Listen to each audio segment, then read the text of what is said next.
In the early 18th century, while the empires of Europe were engaged in ceaseless wars for territorial domination and global trade supremacy, a small island in the Caribbean became the unlikely center of one of the boldest experiments in freedom and anarchy ever witnessed. Nassau, the capital of the Bahamas, transformed into a pirate republic, a lawless haven where fugitives of the sea claimed sovereignty and lived by their own rules. For a brief, shining moment, Nassau was not merely a rogue port town but the epicenter of the golden age of piracy. This video will take you on a thrilling journey through the rise and fall of this infamous pirate stronghold, where legends were born and fortunes were made, and lost. At its height, Nassau was a place where societal norms were upended, where the downtrodden found opportunity, and where adventurers, sailors, and ex-privateers alike embraced the promise of riches and liberty. But it was also a realm of chaos, political intrigue, and brutal power struggles that ultimately led to its swift demise. The story of Nassau's pirate republic is a captivating tale of rebellion, adventure, and the inevitable clash with the empires it defied.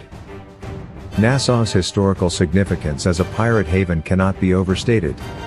It was here that notorious figures like Blackbeard and Calico Jack found refuge, turning the island into a bustling hub of piracy.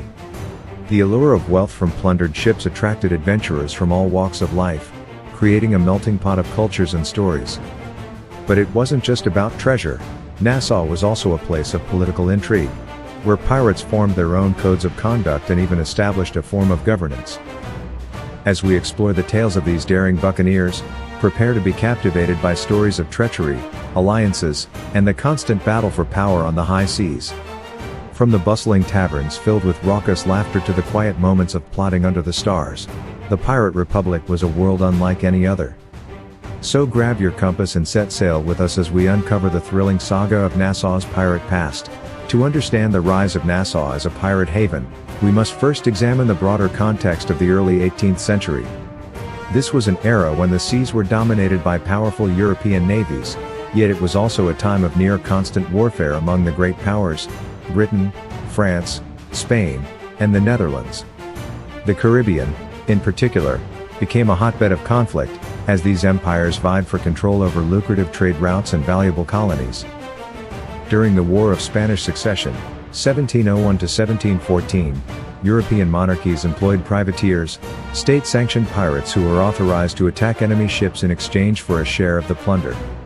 However, when the war ended in 1714, many of these privateers were suddenly left jobless.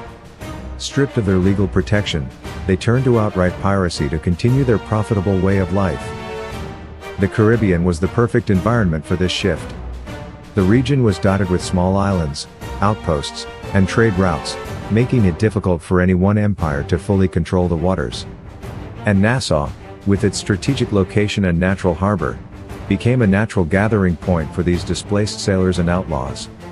It was an island abandoned by colonial powers, and that vacuum of authority created the conditions for pirates to establish a de facto republic.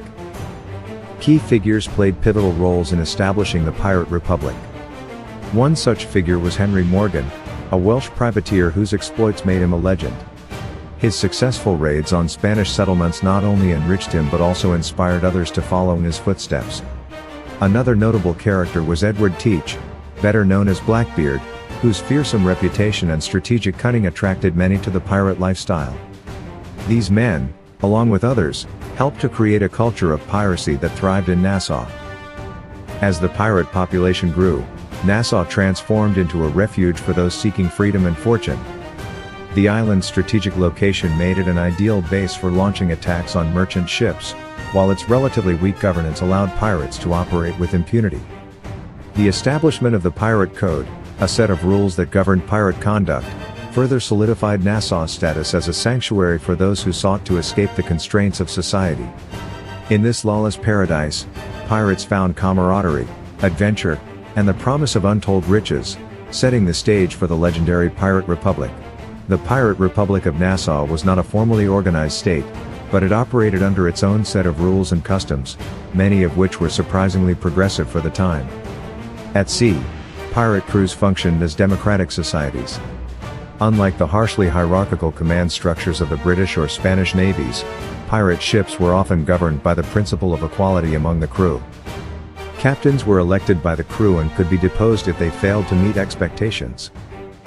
The Articles of Agreement, often referred to as the Pirate Code, outlined the rights and responsibilities of each crew member. These agreements varied from ship to ship, but they typically included provisions for the fair division of plunder, compensation for injured crew members, and a system for resolving disputes. Pirate crews even established early forms of workers' compensation, with specific shares of loot reserved for pirates who were wounded in battle. This system attracted sailors from all walks of life. For many, piracy represented an escape from the brutal conditions aboard naval and merchant ships. In the navies of Europe, sailors were subject to harsh discipline, poor wages, and little opportunity for advancement. On a pirate ship, by contrast, every man had a say in the running of the ship, and the spoils of their raids were divided equally among the crew. In Nassau, this spirit of equality extended beyond the deck of the ship. The Pirate Republic was home to a diverse population, including runaway slaves, former soldiers, and criminals from across Europe and Africa. While the Republic was far from a utopia, Nassau was rife with internal conflicts, betrayals, and power struggles. It was a place where class, nationality, and race mattered less than a man's skill and loyalty to his crew. Anecdotes from pirate life paint a vivid picture of camaraderie and adventure. Pirates often celebrated their victories with raucous feasts in taverns, sharing tales of daring escapades and the treasures they had plundered. The bonds formed during these shared experiences were strong, creating a brotherhood that transcended backgrounds and nationalities.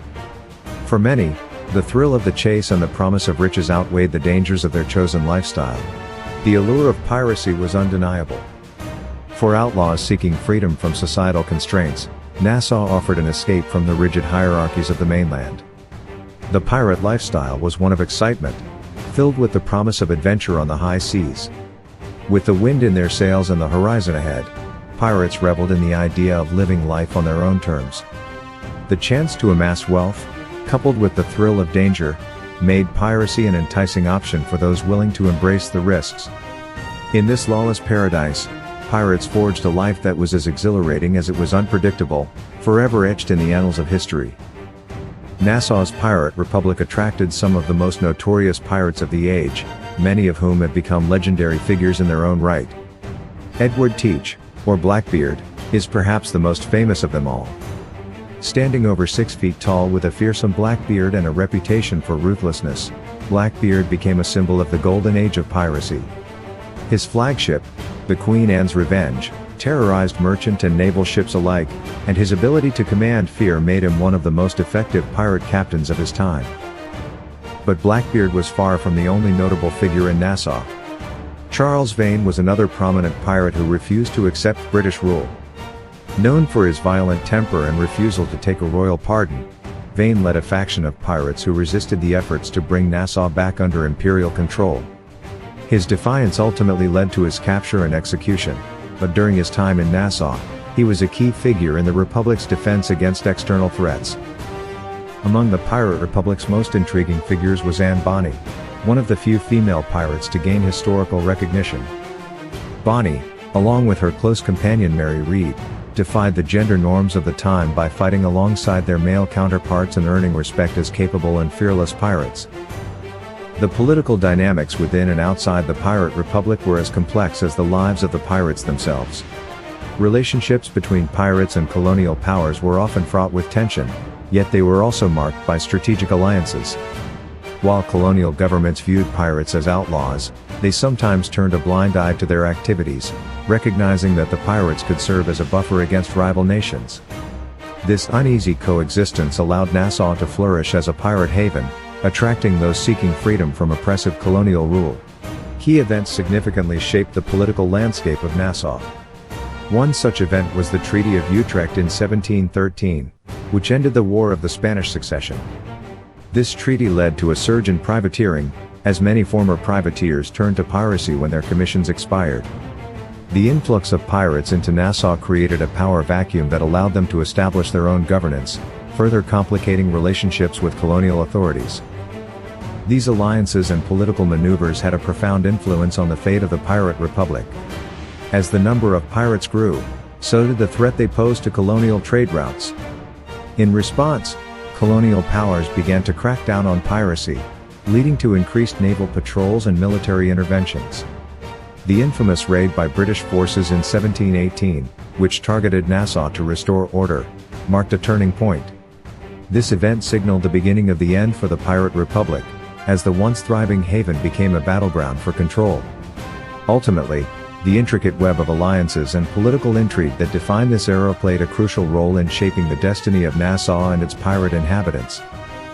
The decline of Nassau's golden age as a pirate haven can be attributed to a combination of external pressures and internal conflicts that ultimately dismantled the once thriving community.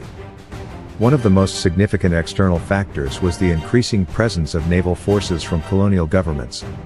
As piracy became a growing concern for Britain and other European powers, they dispatched warships to patrol the waters around Nassau. The British Royal Navy, in particular, intensified its efforts to eradicate piracy, leading to a series of confrontations that put immense pressure on the pirate stronghold. Internally, the pirate community faced its own challenges. As the stakes grew higher, conflicts arose among pirates themselves, often fueled by greed and betrayal. The camaraderie that once defined the pirate lifestyle began to fray as rival factions emerged, each vying for control over lucrative plunder. Notable betrayals, such as the infamous case of Charles Vane, who was deposed by his own crew, highlighted the growing discord within the ranks. These internal strife weakened the unity that had been essential for their survival against external threats. As these pressures mounted, the decline of piracy became inevitable. The once bustling taverns of Nassau, filled with tales of adventure and camaraderie, began to quiet as the fear of capture loomed large. Many pirates chose to abandon their life of crime, seeking refuge in more stable pursuits. The consequences for Nassau were profound. The vibrant culture that had flourished in the Pirate Republic faded, leaving behind a legacy of adventure and intrigue that would be remembered for centuries to come. Ultimately, the combination of external naval forces, internal conflicts, and the waning allure of piracy led to the downfall of Nassau's golden age. However, the rise and fall of the Pirate Republic also offer valuable historical lessons. The dynamics of power, governance, and rebellion seen in Nassau's pirate community reflect broader themes in human history. The struggle for freedom against oppressive forces, the consequences of betrayal, and the impact of external pressures are all relevant to contemporary society. These lessons remind us that the allure of rebellion can come with significant risks and consequences. As we reflect on the legacy of the Pirate Republic, it's essential to consider the romanticized view of pirates versus the historical reality. While the image of the carefree pirate sailing the high seas is captivating, the truth often involved violence, betrayal, and a harsh existence. By examining both the myths and the realities, we can appreciate the complexity of the Pirate Republic and its lasting influence on our world today, reminding us that history is often more nuanced than the tales we tell. As we wrap up our exploration of Nassau's Pirate Republic, let's summarize the key takeaways from this captivating journey. We began by examining the origins of Nassau as a pirate haven, highlighting the socio-political climate that allowed piracy to flourish. We then delved into the daily lives of pirates, revealing the unique social structure and camaraderie that defined their community. The political intrigue and alliances formed both within and outside the Pirate Republic showcased the complex dynamics that influenced their fate. Finally, we discussed the factors that led to the decline of this golden age, emphasizing the external pressures from naval forces and the internal conflicts that ultimately dismantled the pirate stronghold.